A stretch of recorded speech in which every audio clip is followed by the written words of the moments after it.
I always knew Margaret would be successful. From the time we were kids, she had that spark, that perfect mix of charm and ruthlessness that spelled success in the business world. I was the quiet one, the studious one, the one our parents described as sweet, while they bragged about Margaret's latest achievement. My name is Sarah Chen, and this is the story of how I learned that being underestimated can be your greatest advantage. Growing up, Margaret was always the star of the family. While I spent my weekends buried in business textbooks, she was winning debate competitions and running successful fundraisers. Your sister has a natural talent for business, our father would say, beaming with pride as Margaret counted the profits from her latest school venture. I didn't mind, not really. I had my own dreams, my own plans. While Margaret focused on flash and immediate results, I studied market trends, business psychology, and innovative management techniques. I was playing the long game, even if nobody else saw it.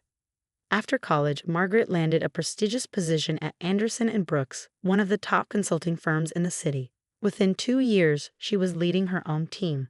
I took a different path, starting at a smaller firm where I could learn every aspect of the business from the ground up.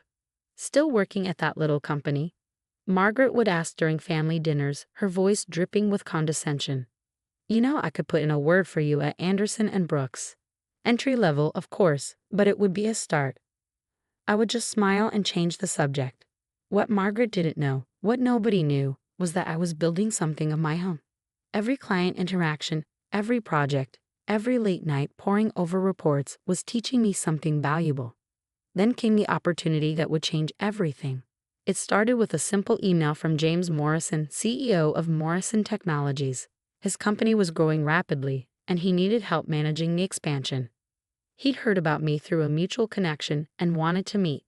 I spent weeks preparing for that meeting, analyzing his company from every angle, developing strategies that would help him scale effectively while maintaining the innovation that had made his company successful.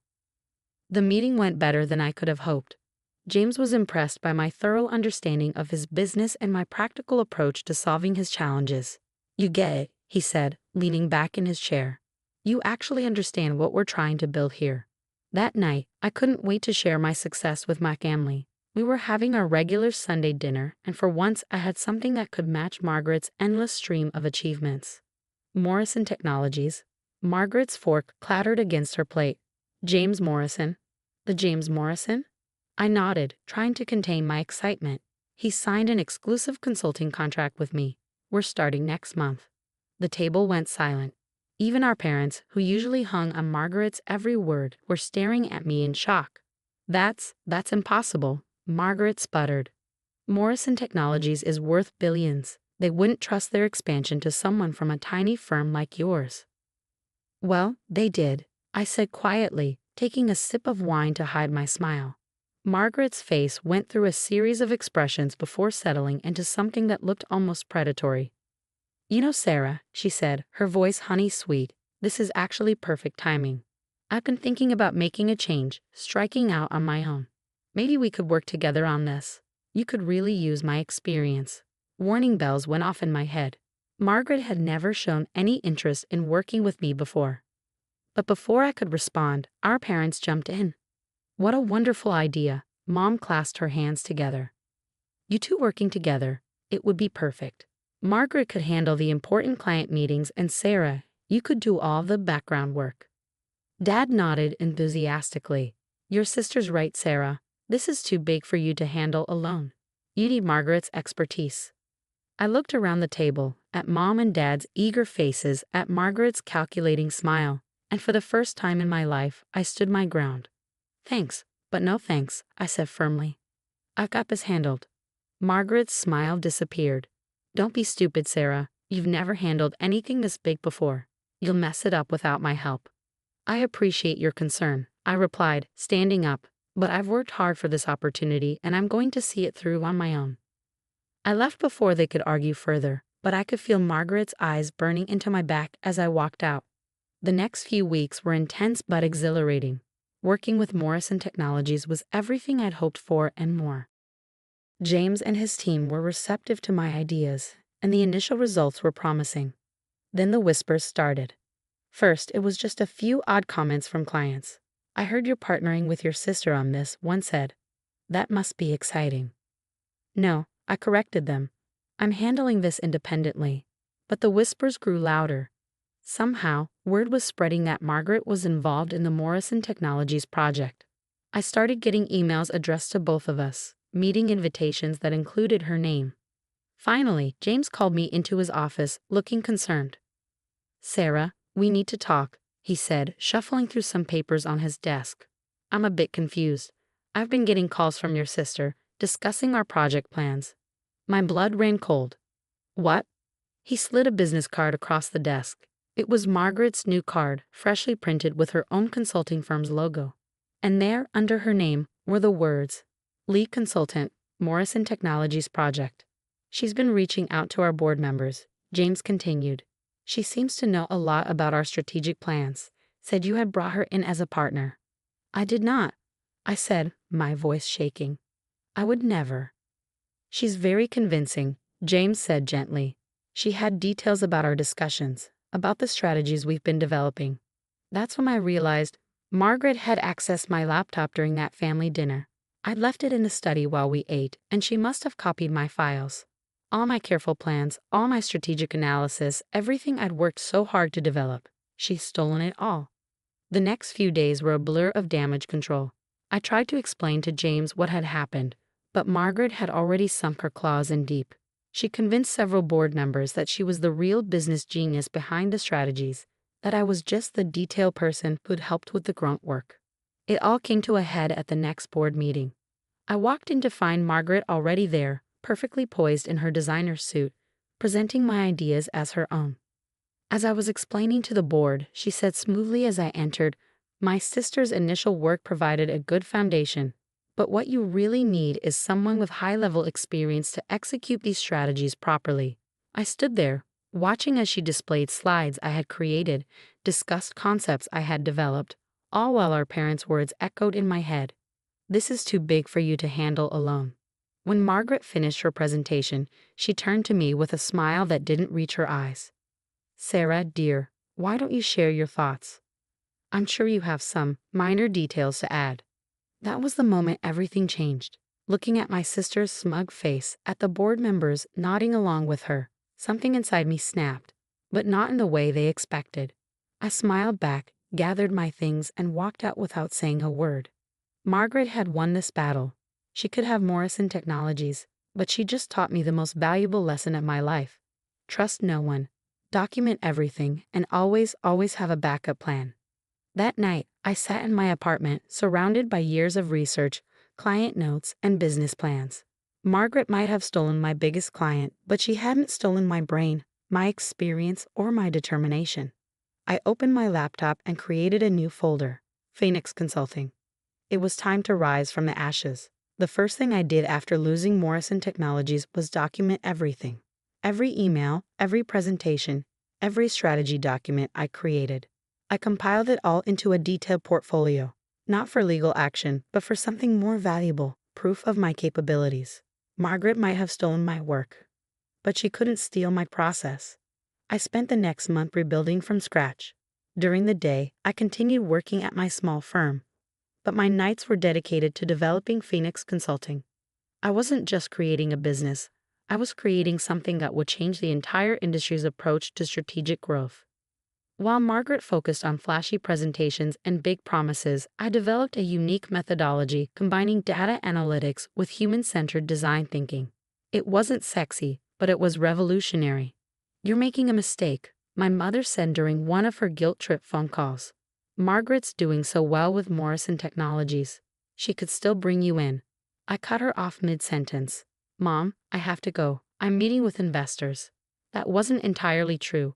I was actually reviewing startup incubator applications. I'd realized something while watching Margaret steal my work. The real opportunities weren't with established corporations like Morrison Technologies. They were with innovative startups that needed help scaling effectively. The first break came from an unexpected source. Lisa Zhang, a former colleague from my small firm days, had joined a promising AI startup called Neurotech. They were brilliant at technology but struggling with business development. "Their tech is amazing," Lisa told me over coffee, "but they need help translating it into actual market success." I remembered how you helped scale that healthcare app last year. I spent that night reviewing Neurotech's business model and developing a preliminary strategy. By morning, I had a detailed proposal that showed exactly how they could optimize their growth while maintaining their innovative edge. The meeting with Neurotech's founders went differently than my Morrison Technologies presentation. Instead of trying to impress them with industry jargon and flashy slides, I focused on demonstrating deep understanding of their specific challenges. You're not just throwing buzzwords at us. Dr. Adams, their lead developer, said afterward. You actually understand the technology and its potential. They signed with Phoenix Consulting that day, my first major client as an independent consultant. Meanwhile, Margaret was living her dream at Morrison Technologies. Her Instagram was full of power poses in front of corporate logos and humble brag posts about leading the biggest tech expansion in the city's history. What she didn't post about were the growing problems with her implementation of my strategies. She'd understood the words in my plans but not the underlying principles. It was like someone following a recipe without understanding cooking. One small change could ruin the entire dish. I heard through industry contacts that projects were running behind schedule, costs were spiraling, and team morale was plummeting. Margaret's solution was to call more meetings and create more PowerPoint presentations. But I was too busy to gloat. Neurotech's success with my methods had caught attention in the startup community. Suddenly, my inbox was full of inquiries from other innovative companies looking for similar results. I hired Lisa away from her job to help manage the growing workload. Then I brought in David Martinez, a brilliant data analyst I'd worked with on previous projects. Within 6 months, Phoenix Consulting had grown to a team of 10, each person carefully chosen for their expertise and commitment to our methodology. 1 year after Margaret's betrayal, I was sitting in my new office reviewing quarterly reports when Lisa burst in. Have you seen this? She asked, holding up her phone. It was a news article about Morrison Technologies. The stock had dropped 30% after a disastrous quarterly report. The ambitious expansion Margaret had been managing had failed spectacularly. Sources inside the company cite mismanagement and poor strategic planning as key factors in the downturn. The article read, several board members have called for a complete review of all recent strategic initiatives. I set the phone down and turned back to my work. I had proposals to review for 3 new clients, all referred by satisfied customers. That weekend, during our mandatory family dinner, Margaret was uncharacteristically quiet. The usual designer outfit was replaced with something off the rack, and dark circles showed through her carefully applied makeup. The market is just volatile right now, she said defensively when Dad asked about the Morrison Technologies news. Everything's under control. I have a plan. I focused on my food, but I could feel her eyes on me throughout the meal. Finally, as I was helping Mom clear the dishes, Margaret followed me into the kitchen. Look, she said, voice low. I know we've had our differences, but I need your help. The board is breathing down my neck, and nothing's working like it did in your original plans. I placed the dishes in the sink carefully before turning to face her. Nothing's working because you don't understand the underlying principles. You stole the what but didn't comprehend the why. I can pay you, she pressed on as if I hadn't spoken. Morrison Technologies has a generous consulting budget. No, I said simply. Don't be petty, she snapped, mask slipping. This is business. I need those strategies updated. Those weren't just strategies, Margaret. They were a complete methodology that required understanding the company's DNA, their team dynamics, their true potential. You can't just copy and paste success. Oh, and I suppose you're some kind of business genius now, she sneered. I saw your little startup clients. Playing with companies nobody's ever heard of. I pulled out my phone and pulled up Phoenix Consulting's latest financial report. Here are the numbers for my little company. We're projecting 300% growth this quarter. Every single one of our clients has exceeded their growth targets, and we have a waiting list of companies wanting to work with us. Margaret's face went pale as she looked at the figures. How? That's impossible. You've only been operating for a year. I've been operating my whole life, Margaret. While you were focused on looking successful, I was learning how to create success. Real, sustainable, repeatable success. The next month, everything fell apart for Margaret. The Morrison Technologies board called for an independent audit of all her work. When they discovered most of her strategies were copied from my original proposals and poorly implemented, They terminated her contract immediately. Margaret always seemed more focused on taking credit than delivering results. I overheard one board member tell another at an industry event, "The real question is, who actually developed those initial strategies? They were brilliant, just badly executed." I didn't step forward to claim credit. I didn't have to. My success was speaking for itself. Phoenix Consulting continued to grow. We moved into larger offices, expanded our team, and developed new methodologies for different types of businesses. Our client success stories attracted attention from major business publications. The Phoenix Approach: How a Boutique Consulting Firm is Revolutionizing Business Growth, read the headline in Business Weekly. The article detailed our unique methodology and outstanding success rate, featuring interviews with satisfied clients and industry experts. Margaret tried to rebuild her reputation, but her association with the Morrison Technologies failure followed her. She started her own consulting firm, attempting to copy Phoenix's methods, but without understanding the fundamental principles, she couldn't replicate our success. Then came the final blow. James Morrison himself reached out to me. "I made a mistake," he said during our meeting. "I let politics and flashy presentations distract me from what really mattered: actual results. Would you consider taking Morrison Technologies back as a client?" Under new management, of course. I considered it for a moment, then shook my head. I appreciate the offer, but Phoenix Consulting is focused on working with innovative companies that are trying to build something meaningful. I'd be happy to refer you to some other consultants who might be a better fit. The look of shock on his face was priceless. The Sarah Chen of 2 years ago would never have turned down such a prestigious client. But I wasn't that person anymore. Last week, I received an invitation to speak at the annual Business Innovation Summit, the same event where Margaret had once mockingly suggested I could hand out programs. My keynote speech would be about authentic leadership and sustainable business growth.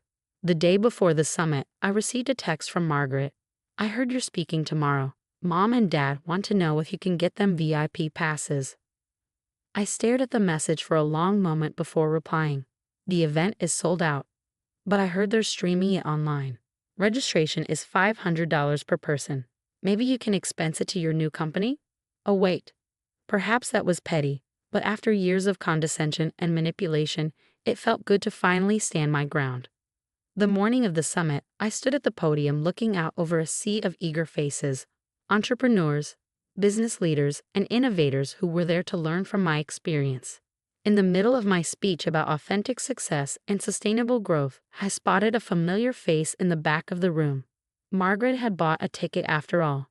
She sat there in her off-the-rack suit, frantically taking notes as I explained the principles she had never understood. Our eyes met briefly, and for the first time in our lives, I saw something new in her expression: respect. After the speech, my phone buzzed with a notification.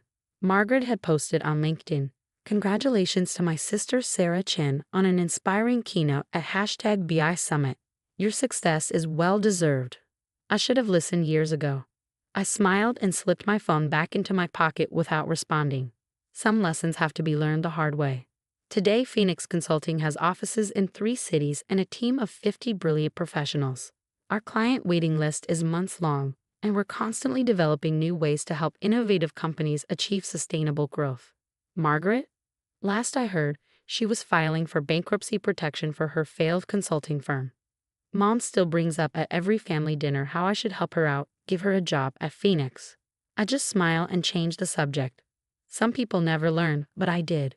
Success isn't about who can shout the loudest or take credit the fastest. It's about understanding, innovation, and staying true to your principles. And sometimes the quiet ones really do finish first.